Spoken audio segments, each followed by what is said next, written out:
Hello friends, my name is खुशी Jain and आज हम स्टार्ट करने वाले हैं एनसीईआरटी के चैप्टर 1 से। ये एनसीईआरटी 11th क्लास की है, तो ध्यान रखें। जिसे नहीं पता हो उसे वैसे तो पता होता है बेसिकली सबको। जैसे कि ये देखिए, इंडियन कॉन्स्टिट्यूशन एट वर्क, ये इसका नाम है। ये प्रियम्बल है। और आप मेरे चैनल को लाइक करिए, सब्सक्राइब करिए, कमेंट करिए और शेयर करना बिल्कुल ना भूलें। तो अब अपन चलते हैं अपने फर्स्ट चैप्टर की ओर, कॉन्स्टिट्यूशन वाई एंड हाउ। तो इस चैप्टर में बेसिकली अपन पढ़ेंगे कि कॉन्स्टिट्यूशन कैसे हेल्प करता है, कॉन्स्टिट्यूशन का मतलब क्या है, कॉन्स्टिट्यूशन सोसाइटी के लिए क्यों ज़रूरी है, और कैसे कैसे गवर्न करता है, क्या है कॉन्स्टिट्यूशन की पावर, सोसाइटी को कैसे गवर्न करता है कॉन्स्टिट्यूशन, और किन तरीक़ों से कॉन्स्टिट्यूशन बनाया गया है। तो ये यहाँ का इंट्रोडक्शन है, इसमें कुछ खास नहीं है, आप पढ़ लीजिएगा। ये पेज भी इस पेज में है जो मैं बता देती हूँ आपको। Why do we need a constitution, हमें कॉन्स्टिट्यूशन की ज़रूरत ही क्यों है। अच्छा, एक बात बताइए, अगर देखा जाए तो अगर क्लास में आप लोग सब क्लासरूम में बैठे हैं और आप लोग के फ्रेंड्स, आपकी लड़ाई झगड़े हो गए, तो अगर कोई क्लास में डिसिप्लिन नहीं है, कोई रूल्स नहीं है आपकी क्लास में, तो कैसे आप क्लास को मैनेज कर पाएंगे। फिर तो बच्चों में लड़ाई होगी और काफ़ी ऐसी चीज़ें होंगी जो अगेंस्ट होंगी। कोई बच्चे रिलीजियस के नाम पर लड़ गए, तो कुछ ऐसा होना चाहिए ना कि डिसिप्लिन रखे, जिससे लोगों के बीच लड़ाइयाँ ना हो, जो अवॉइड करे। कुछ ऐसी होते हैं ना कि क्लास टीचर आके बोलती है कि अगर बच्चों तुमने ये हरकतें करी तो तुम्हें मैं क्लास से निकाल दूँगी या खड़ा कर दूँगी या जो भी होता है। तो जैसे टीचर रेगुलेट करती है चीज़ों को क्लास में, वैसे ही हमें ऐसी चीज़ चाहिए होती है, ऐसा लॉ चाहिए होता है जिसको सब लोग फॉलो करें। ठीक है, तो यहाँ पर फर्स्ट फंक्शन ऑफ कॉन्स्टिट्यूशन क्या है? Provide a set of basic rules, जो बेसिक रूल्स होते हैं जिसमें सब लोग कोऑर्डिनेशन करें। जितने भी मेंबर्स हैं सोसाइटी के, वो सब लोग आपस में कोऑर्डिनेट करके रहें, एक दूसरे से अच्छा वो बनाकर चलें सोसाइटी में। तो वो क्या होता है, ये मेन फंक्शन है कॉन्स्टिट्यूशन का। अब आप लोग पूछेंगे कि हम करें क्यों कोऑर्डिनेशन, क्यों हम पर बाइंडिंग है क्या, ये हम क्यों करें। जैसे आप क्लासरूम में बैठे होते हैं तो आपके एक बेसिक रूल्स होते हैं ना, जिनको आपको फॉलो करना पड़ता है। क्यों फॉलो करना पड़ता है? पीस के लिए क्लास में, जिससे डिसिप्लिन रहें सब लोग। ऐसे ही प्रिंसिपल जो मैम होती हैं, वो टीचर्स के लिए कुछ रूल्स बनाती हैं। जैसे आप लोगों के लिए स्कूल यूनिफॉर्म आपका सबसे बड़ा डिसिप्लिन है। स्कूल यूनिफॉर्म से आपका वो हाइड करते हैं लोग कि आप कितने रिच हैं और कितने पुअर हैं, क्योंकि जो पुअर होंगे वो अच्छी ड्रेसेस वगैरह नहीं अफोर्ड कर पाएंगे, और फिर जो रिच लोग पीपल होंगे, जो रिच बच्चे होंगे, वो उन्हें चिढ़ाएंगे। तो इस वजह से एक बेसिक रूल्स होते हैं, एक बेसिक सेट ऑफ रूल्स होते हैं जो कोऑर्डिनेशन करने के काम में आते हैं। अब भले ही वो इंसान छोटा है बड़ा है, उन सबको इक्वल रखने के काम में आते हैं। ठीक है, तो ये फर्स्ट फंक्शन है अपना कॉन्स्टिट्यूशन का।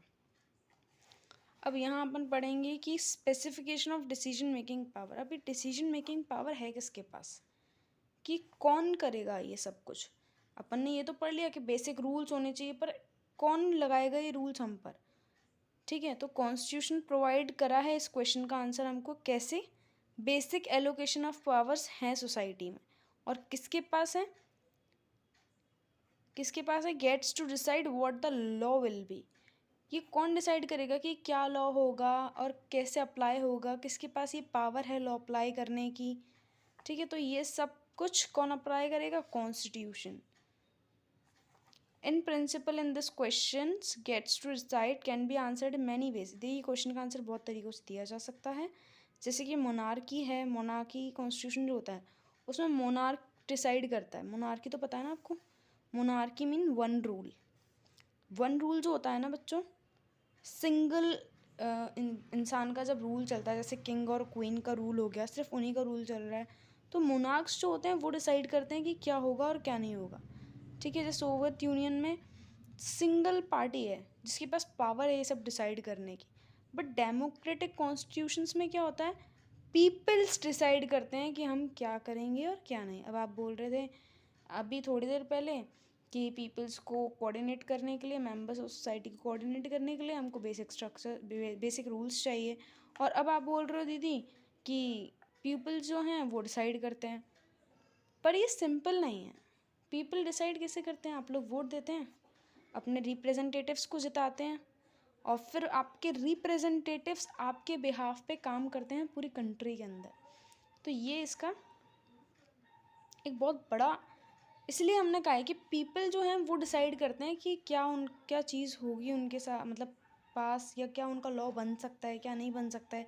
क्योंकि आप डायरेक्टली किसको वोट कर रहे हैं? अपने रिप्रेजेंटेटिव्स को वोट कर रहे हैं, आप मेंबर ऑफ पार्लियामेंट को वोट कर रहे हैं, ठीक है। और वो मेंबर्स ऑफ पार्लियामेंट के अंदर डिसाइड करते हैं लॉज एंड पॉलिसीज़।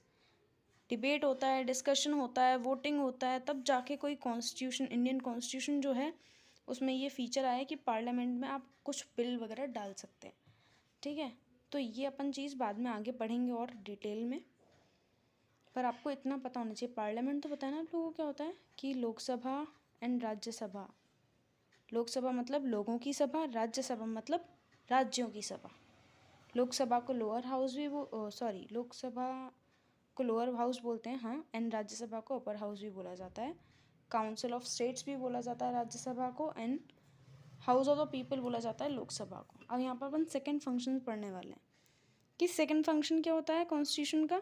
स्पेसिफाई, क्या स्पेसिफाई करता है कि who will have the power to make decisions in the society. किसके पास ये पावर है, किन लोगों के हाथों में है। हाउ गवर्नमेंट विल डिसाइड, कि गवर्नमेंट कैसे फंक्शन करेगी, सब कुछ किसके पास ये पावर है, कौन डिसाइड करता है? Constitution of India. It decides how the government will be constituted. ये डिसाइड करता है कि गवर्नमेंट कैसे बनेगी। पर अगर आप मान लो गवर्नमेंट बन गई, हमने इलेक्ट कर दिया, गवर्नमेंट बन गई, अब गवर्नमेंट पे लिमिटेशंस भी तो होनी चाहिए ना, वरना वो क्या करेगी?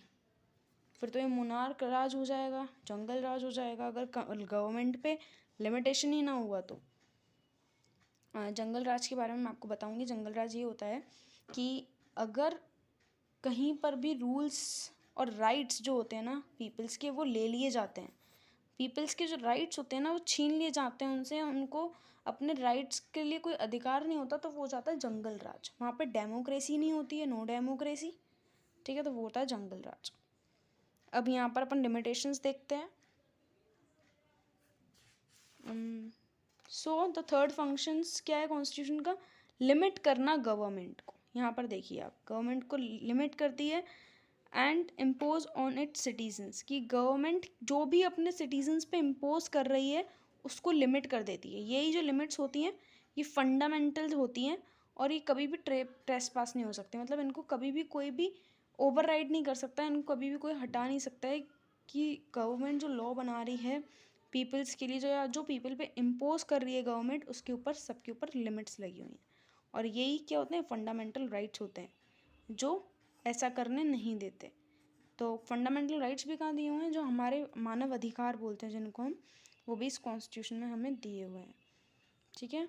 और इसी से ही जो स्टेट होती है वो कभी भी अलाउड नहीं होती वो उसको वायलेट करे, कभी भी। ये बेसिक लिबर्टीज़ जैसे कि जो फ्रीडम ऑफ स्पीच है, फ्रीडम ऑफ कंसाइंस है, फ्रीडम ऑफ एसोसिएशन है, तो ये सारी जो हमारे पास फ्रीडम है गवर्नमेंट इनको ट्रेस पास नहीं कर सकती, क्योंकि ये जो है कॉन्स्टिट्यूशन हमारा ये इसको लिमिट करता है। तो ये हमने 3 फंक्शंस पढ़ लिए। अब इसके आगे से एस्पिरेशंस ऑफ द गोल और ये वाला जितना भी चैप्टर है ये मैं नेक्स्ट वीडियो में कवर करूँगी पार्ट 2 में। Thanks for watching, please like share and subscribe my YouTube channel.